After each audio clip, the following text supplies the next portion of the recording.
Udah sore yuk, gerak keluar, gerak mandi. Mandi belum sih?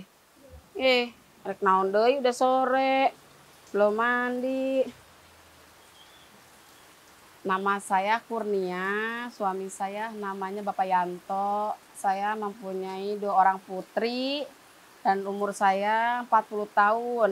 Ini putri saya yang nomor 2, baru kelas 4 SD di Jayamukti. Saya ibu rumah tangga, ya kerjaan saya sehari-hari begini, bersih rumah dan juga sedikitnya saya membantu suami dagang pindang untuk membantu sedikit-sedikit keperluan rumah tangga.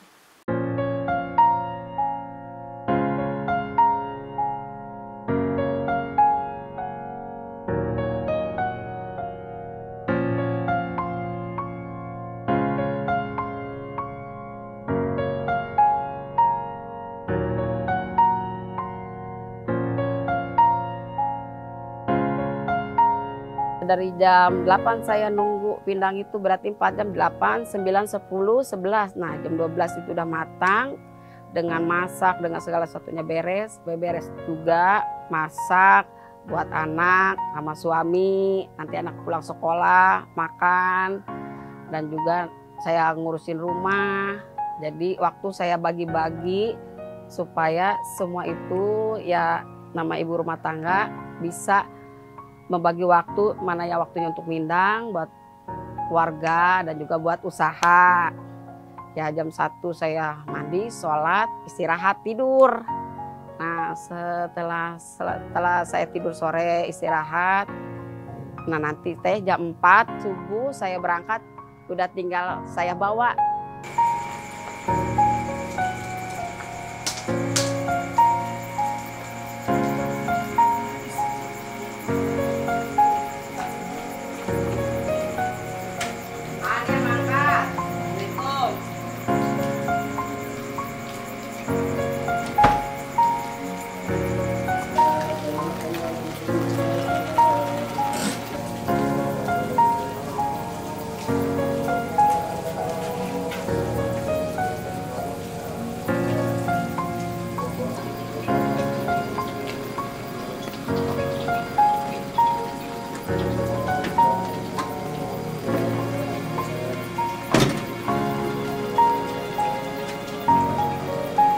Saya dagang dari tahun 97.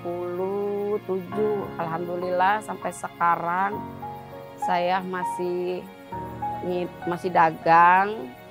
Karena dulu kan saya ikut sama mertua, karena sekarang mertua sudah pensiun. Jadi saya meneruskan sampai sekarang alhamdulillah usaha lancar.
Dengan adanya Kosturit juga mempermudah saya mencari ikan. Jam berapapun saya butuh ikan, dengan sekarang zaman canggih saya tinggal telepon. Nah nanti minta ikan dengan sekian harga, nah sekian, atau mau ikan yang berkualitas gimana nanti tinggal dianterin.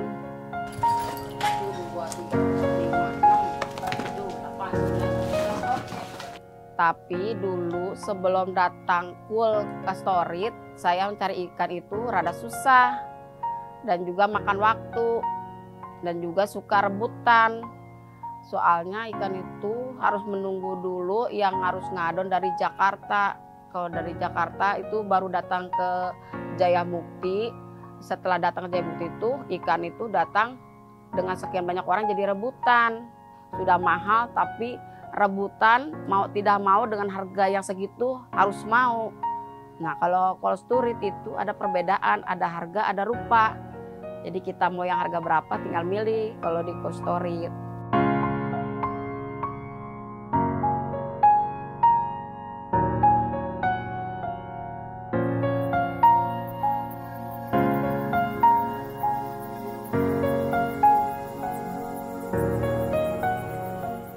Sedangkan Cold Storage itu stok ikannya banyak.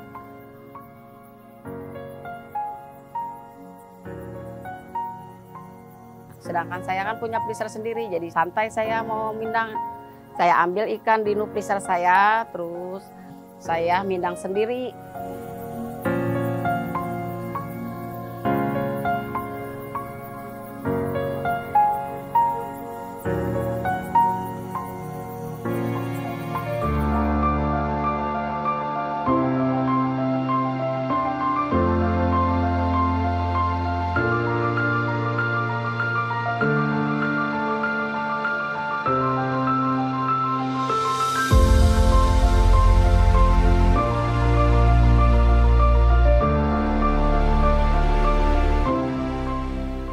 Saya Bu Sumiati.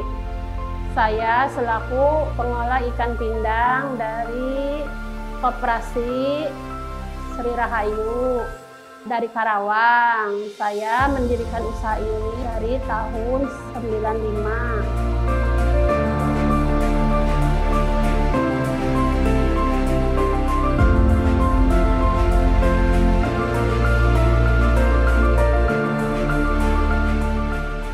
Alhamdulillah saat ini perkembangan usaha saya lebih baik dari sebelumnya. Apalagi sekarang adanya gudang beku yang dikelola oleh Koperasi Sri Rahayu.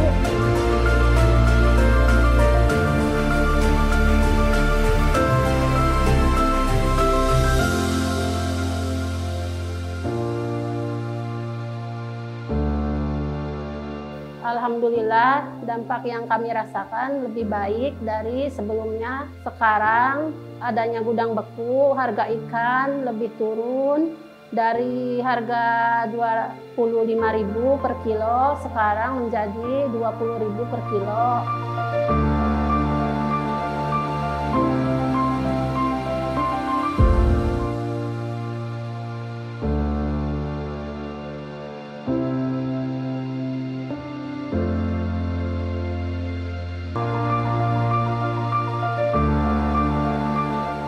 Dari promo sekarang saya lebih mudah, dari dulu kan susah mendapatkan ikan.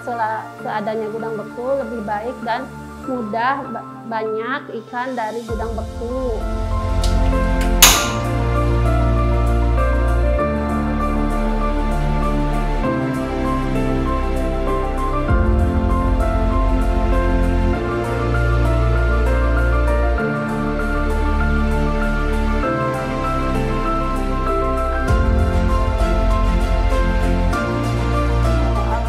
Sekarang saya biasanya sehari 50 kilo, sekarang lebih nambah jadi 70 kilo seharinya.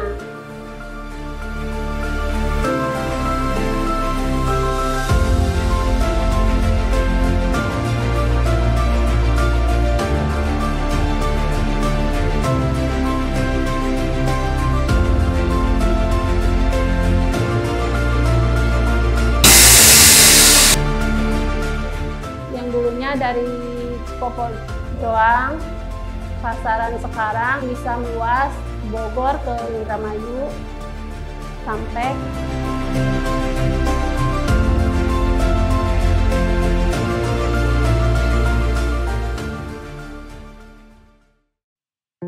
Dalam satu hari, setiap rumah industri di daerah Karawang, Kecamatan Banyusari, mampu mengolah ikan pindang sebanyak 25 hingga 50 kg dalam sehari. Ada sekitar 3.500 pengolahan ikan yang tersentralisasi. Dalam satu hari, produksinya bisa lebih dari 100 ton. Itu membuktikan bahwasannya bahan baku ikan pindang yang berkualitas baik sangat dibutuhkan bagi para pemindang ikan. Oleh karena itu, keberadaan gudang beku di wilayah ini begitu berguna untuk keseharian para pemindang dalam mendapatkan bahan baku ikan. Salah satunya gudang beku Gapok Laksar Putri Sri Rahayu. Mangga, Pak Ya, Pak ini namanya apa kabar? Saya bawa. Aduh, kaget ya kedatangan Bapak.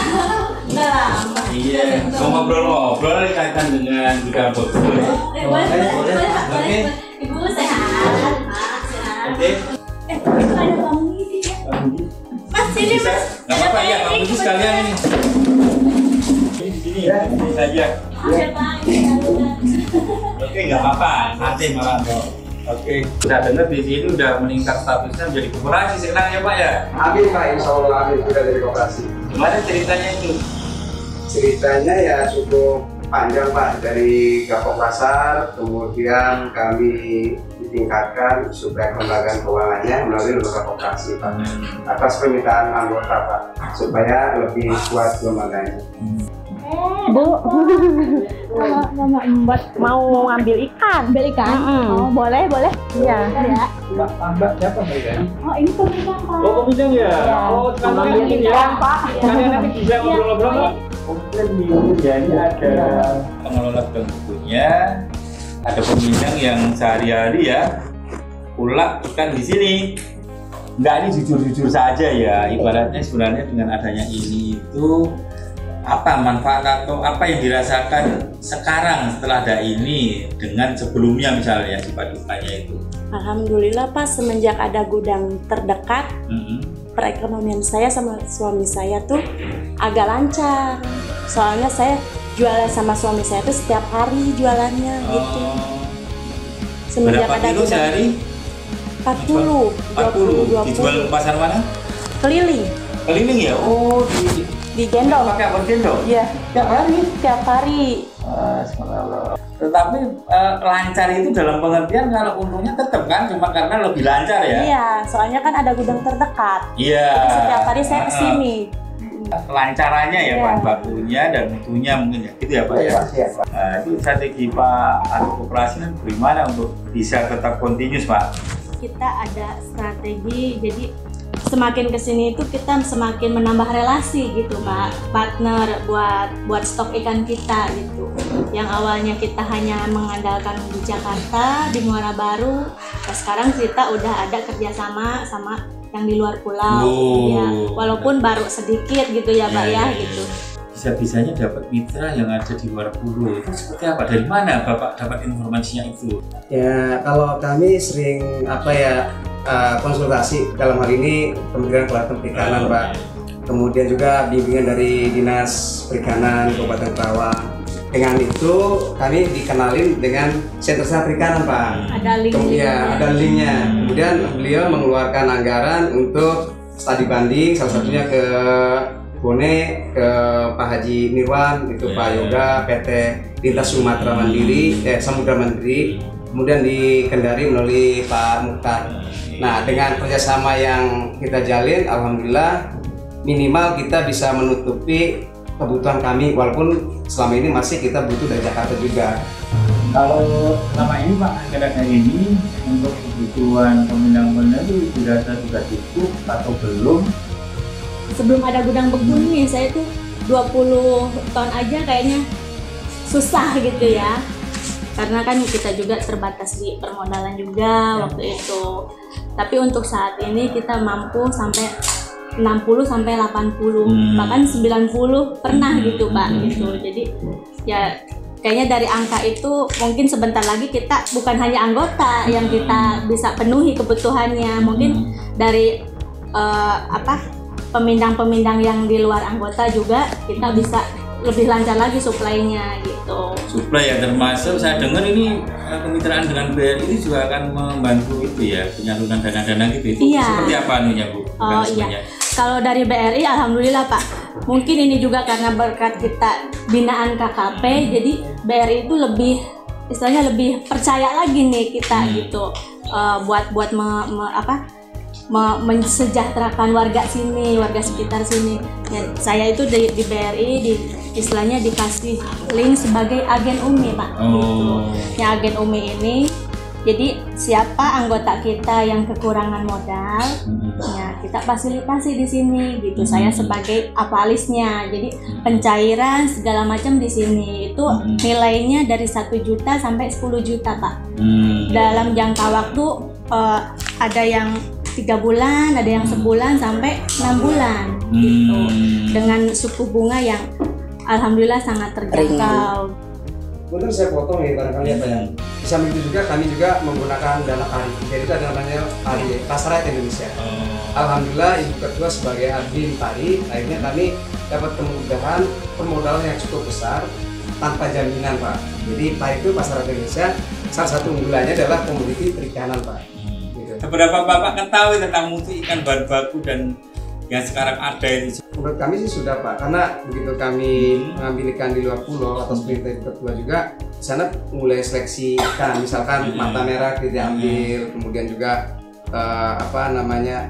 insang yang masih sudah berubah warna juga tidak ambil, karena kaitannya kualitas Pak, mutu. Nah, sekarang saya tanya nih pemindang nih, setelah dibuka ini kan endingnya di situ nih. Iya. Terakhir kan di situ dibuka benar-benar ngerti nih. Setelah dicairkan seperti apa? Pernah nggak misalnya terus mendapatkan yang tidak sesuai? Ya Atau suka sih emang, makanya kata saya nggak mau kalau kayak gini mah ya rada gimana gitu lauknya nggak kurang bagus. Kalau saya lebih baik lokal aja, lebih baik rada mahal tapi super kayak begitu orangnya.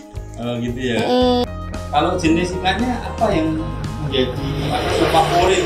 Jenis ikan kita pakai layang, cakalang, salem. Yang paling favoritnya Pak, paling ikan tawar itu ikan bawal, mujair, sama patin. Bandeng. Bandeng juga. Ikan tawar itu musiman apa setiap hari ada juga? Setiap hari juga ada. Setiap hari. Setiap hari juga ada. Tapi pernah nggak ada? Nggak pernah sih Pak. Ada terus ya? Iya. Selang-seling ya kan. Misalnya kalau nggak ada bawal kita ngambilnya mujair gitu Pak. Berarti ini Gold Sodet ini nggak mengenal musim ya? Iya. Tiap hari selalu ada bahan baku. Ada.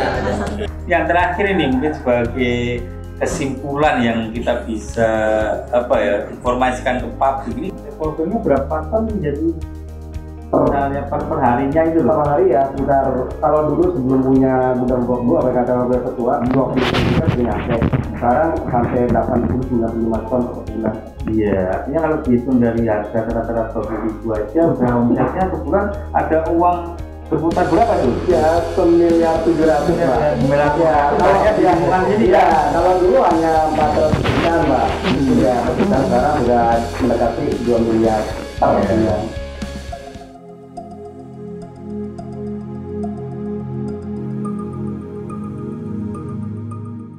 Assalamualaikum warahmatullahi wabarakatuh. Perkenalkan, saya Iwan Andriawan selaku Ketua Poklasar Aroma Jaya Belanakan. Aroma Jaya Belanakan merupakan suatu unit usaha yang bergerak di bidang industri pengolahan ikan asin. Ikan yang kami kelola diantaranya ikan kapasan, ikan layang, ikan kembung, ikan banjar, petek, pirik, teri, cumi, dan lain-lain. Sebelumnya Aroma Jaya Belanakan tidak memiliki tempat penyimpanan ikan. Dan alhamdulillah pada tahun 2020 kami telah menerima bantuan dari Kementerian Kelautan dan Perikanan melalui Direktorat Logistik, yaitu gudang beku portable yang kami telah kelola hingga saat ini.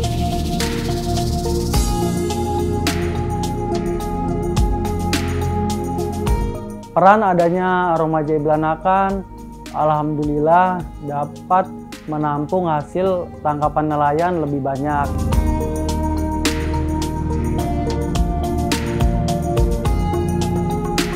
Yang kedua, kami dapat menyerap hasil olahan produk masyarakat sekitar yang hanya 20 kilo, 50 kilo, 1 kintal per hari.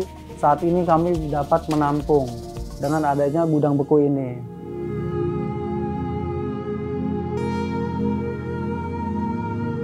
Yang ketiga, para pemasar atau pembeli dapat membeli hasil olahan ikan di Aroma Jaya Belanakan dengan jarak yang lebih dekat dan harga lebih terjangkau. Yang keempat, alhamdulillah kami dapat memberdayakan masyarakat sekitar, khususnya ibu-ibu atau istri-istri para nelayan khususnya Desa Belanakan, Kecamatan Belanakan, Kabupaten Subang.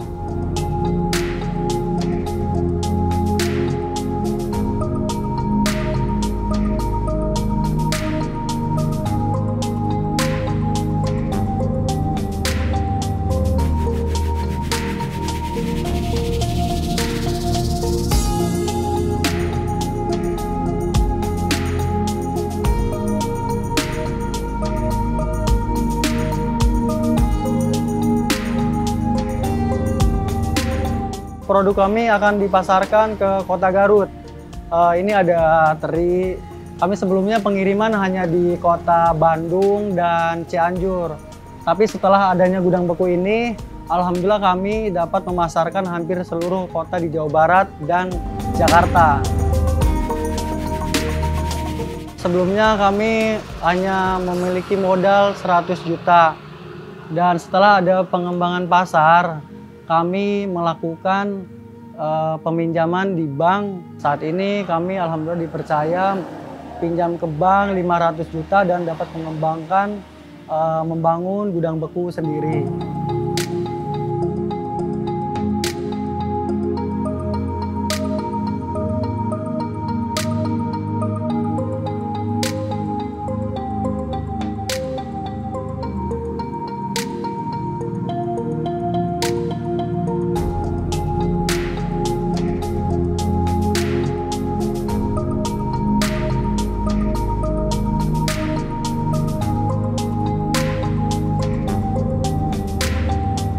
Produktivitas dari sebelumnya hanya 1 ton menjadi 2-3 ton per hari.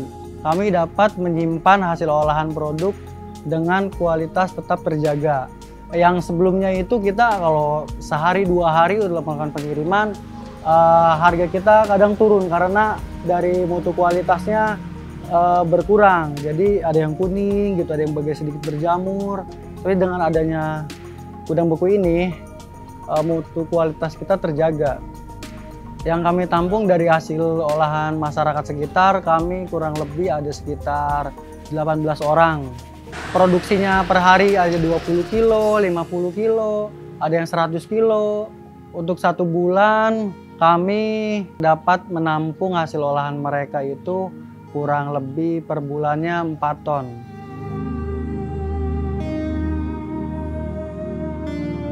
Jadi saya lebih menyarankan mereka untuk dijual kepada yang lain dulu. Kalau mereka jual kepada orang lain lebih tinggi, silakan gitu. Ketika di kami harganya lebih tinggi di kami, kita juga kami tampung gitu Pak.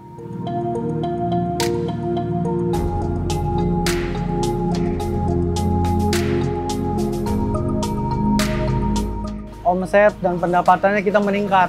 Dari sebelumnya hanya 1 bulan 100 juta, kami saat ini dapat meningkat menjadi 300-400 juta per bulan.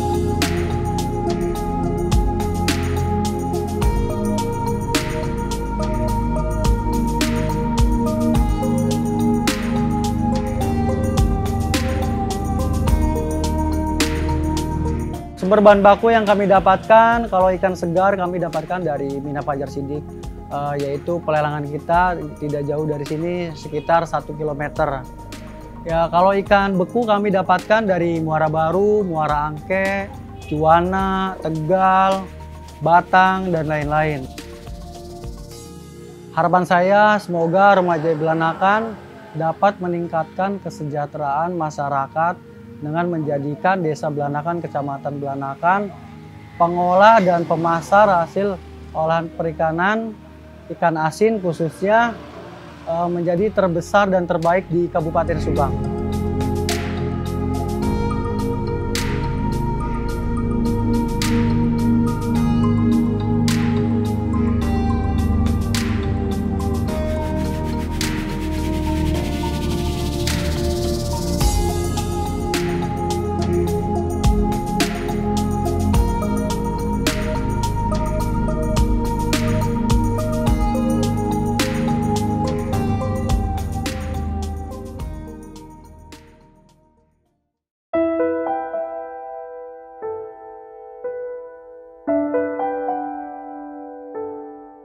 balik kesuksesan Pak Iwan Andriawan sebagai Ketua Poklasar Aroma Jaya Belanakan, ada seorang bapak bernama Charman bin Iksan yang telah melalui perjuangan yang begitu gigih hingga dapat menghasilkan kesuksesan hingga dipercayakan dan diteruskan oleh anaknya. Kisah cerita Bapak Charman bin Iksan membuat kita setelah mendengar menjadi terinovasi dalam membangun sebuah usaha hingga sukses. Tapi bagi Bapak Charman bin Iksan tidak ada kata sukses baginya. Yang ada hanyalah menjual produk dengan kuantitas lebih besar dan lebih besar lagi. Tentunya dengan kondisi produk tetap terjaga kualitasnya.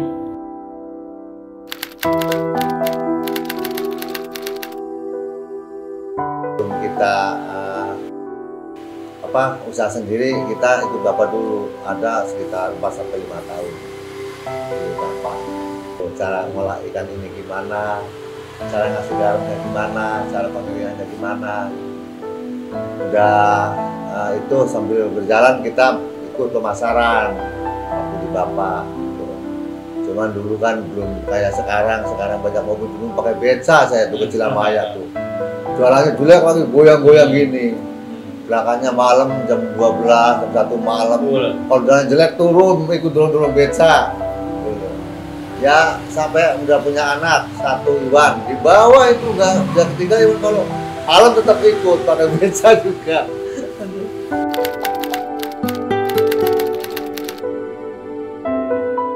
Saya modalnya dulunya kan kerja di bapak, punya modal 1 juta, kita maksain keluar dari bapak tuh megang uang 1 juta, kita kelola 1 juta, terus sampai ya ada peningkatan sedikit akhirnya ya alhamdulillah gitu, makin berkembang.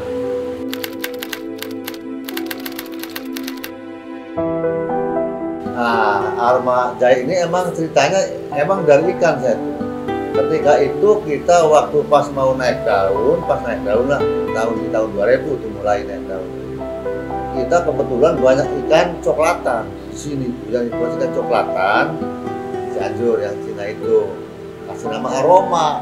Udahlah kata saya, kelompoknya ini aja, soalnya yang ngangkat rezeki yang gede itu ini kata saya tuh, ikan ini coklatan, dibikinkan Aroma, saya bikin kelompok namanya Aroma Jaya.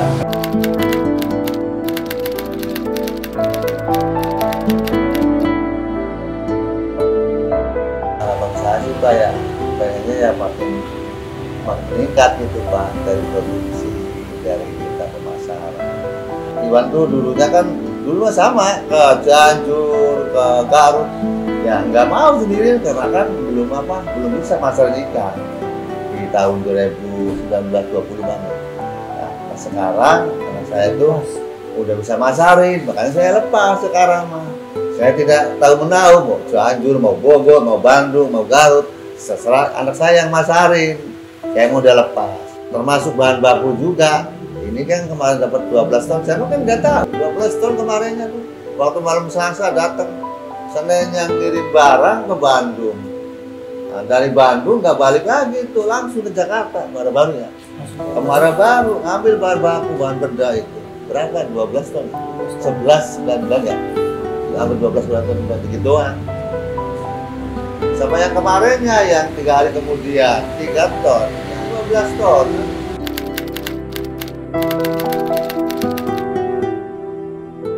Ada 5 kita, 9 kita, itu belakangnya masih ada nih, kira 2 ton, kita mesti tungguin itu. Penduduk nggak bisa. Kalau kita udah kering 2 atau 3 hari, ya mau tidak mau harus dikirim dulu. Kalau sekarang kan enak, nyantai, pengiriman juga sesuaikan gitulah. Muatan saya berapa ton nih, armada saya nih misalnya 3 ton ya, udah 3 ton itu kan 2,5 ton kan udah mending gitu. Kan dulu mah seharusnya 3 ton, 5 kita 6 kita berangkat. Karena apa? Ada terpaksa nggak berangkat, ikan rusak, merah nanti, pengaruh harga, pengaruh segala-galanya lah gitu. Sekarang banyak.